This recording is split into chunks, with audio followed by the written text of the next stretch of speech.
Hi, my name is Laila Flores. I am an actress, singer, and teacher. I bet you thought I was gonna say dancer, but we can only work so many miracles here. I know you see my pole and back, and you're like, what is that for? That's for me. Today, I'm going to be watching my own self-tape auditions and telling you what you should or shouldn't do. So let's go ahead and let's get started. I'm balancing my camera on these books, and I'm very scared. It's a lot of books. Hi, my name is Laila Flores, and I'm auditioning for the part of Chelsea. So, right off the back, I can see that I'm wearing a turtleneck dark blue top, which is not good because my hair is already very dark. When I change the lighting here, you can see it's hard to see me. So, I would not recommend a dark top. I would recommend something lighter, like this shirt. You know, something colorful, a little more colorful. That's not gonna make you look like a floating head. It's a lot of hands here. Next. Where's my camera? I think one of the staples is look off to the side when you do an audition. During any audition, you're gonna have to look to the side and not look at the camera like I'm trying to do right now. I don't know if I'm doing it successfully. Here I'm looking off to the side to myself. Here I'm looking at the camera. If I'm playing here, it makes it look less direct and less awkward for people. And even when you're in the room for an audition, you're gonna look over their heads. You're not gonna make eye contact because that's gonna be awkward for everyone. People are gonna be staying there like, oh God, why is she like calling me out? Another thing I do, I bounce a lot. I'm so nervous and I bounce a lot. And it's really funny to me because I saw a clip where I just stopped bouncing. Like if you look right here. Action. Once I say action, I just stop bouncing. And that is something that I've had to work on and get used to. Now I'm trying to get used to it in my daily life so that I don't fidget around a lot and make people nervous, because that could totally kill a performance. But also when I'm meeting somebody and I'm professional, I'm trying to present myself, I don't want to be like, hey, my name is Laila and I really want to do your show and this is why you should hire me. Like, it's gonna make people distracted. So even if you're at a meeting, even if you're not on camera, don't do this. Again, this is something I'm working on. The best thing to do is to tape yourself doing a monologue and see what little things you do, what little tics you have. So maybe you bounce, maybe you blink too much when you're trying to remember lines. Just look at those tics and then try to get them out of your system. Like, really work at it. It's hard.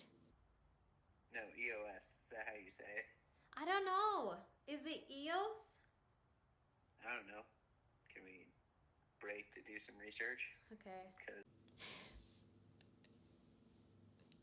So when you do commercials and you have to say the product in your audition tape,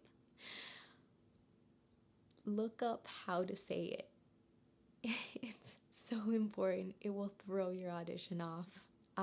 Thankfully, my boyfriend was able to be like, hey, can we fix this? Because are you sure you're saying it right? I don't know if you're saying it right. I just want to make sure. So make sure to do that first before you start taping, before you start practicing so you can memorize it correctly.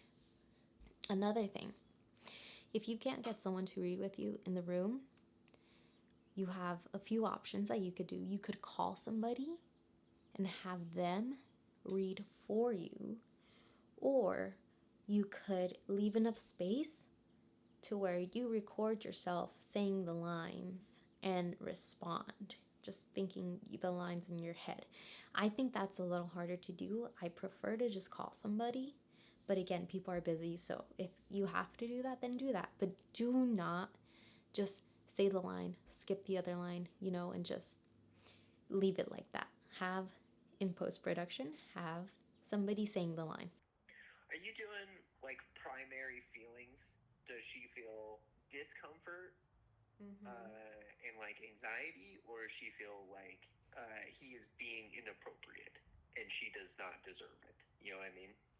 I'm trying to play with both because there was one take where the reason why I want to say that line twice is because in one, I could do more of an assertive hey, this is what I think. And then another one, I could kind of give up my power a little and be like, hey, like, can I go kind of thing. And so that's why I wanted to show both. And doing the work, the character work beforehand also in your auditions. So when I start with a script or anything, even before an audition, I start with a character analysis, and then I look at the script, and it helps me understand how to do it. When you read the first time, just read it like you're reading a book. Don't try to act, because then you're gonna have these hard habits that you have to do. Like, try to understand the character first, and then you can try acting from there. Because if you just try to act based on, oh, I want to act, I don't know what I'm saying or why, then it's not gonna be that great of an audition, unless you're just good looking and they really like you. Can we do that again? Because I wasn't listening at all. So I like looking at clips of when I'm listening or somebody else is listening, because when I'm listening to what somebody else is saying, like, this is what I look like. I'm not gonna do that on stage. I'm not gonna be like but I can have like that okay, I understand what they're saying, like, thinking process. And a lot of times when you have plays or things like that and you try to listen, and it's easy because you know what they're gonna say, but really just listen. Just, even if you're saying the lines with them, listen and then think, what is my discovery in this situation? Also, this isn't in mine, but I thought of it because I don't like it. When people are acting and they say, oh, Juan, it's not gonna work out. Whatever. It's fine. I'm okay. Juan, like, you don't do that in your real life. So don't just breathe like that. Like, when you get frustrated, like, show it in a different way. Stop breathing to show you're frustrated. It just, to me, whenever I see, I'm like, oh, just stop. Please, just stop right now. I don't want to watch this anymore. This is painful. So don't do it.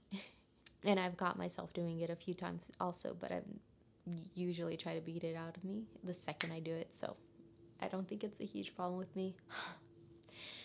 But I didn't realize how fast these tips were going to be. But that's all I have for now. If you want to ask about setup or post-production, what you use, I just use iMovie. I have a Mac.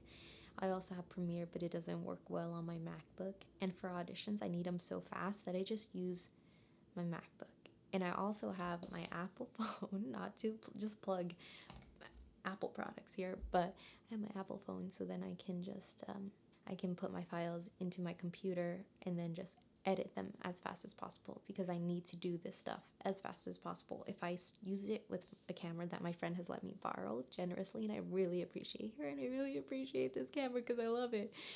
It is an M150, I think. Oh no, I'm thinking of an F150. It's a Canon EOS M50. I know my camera brands.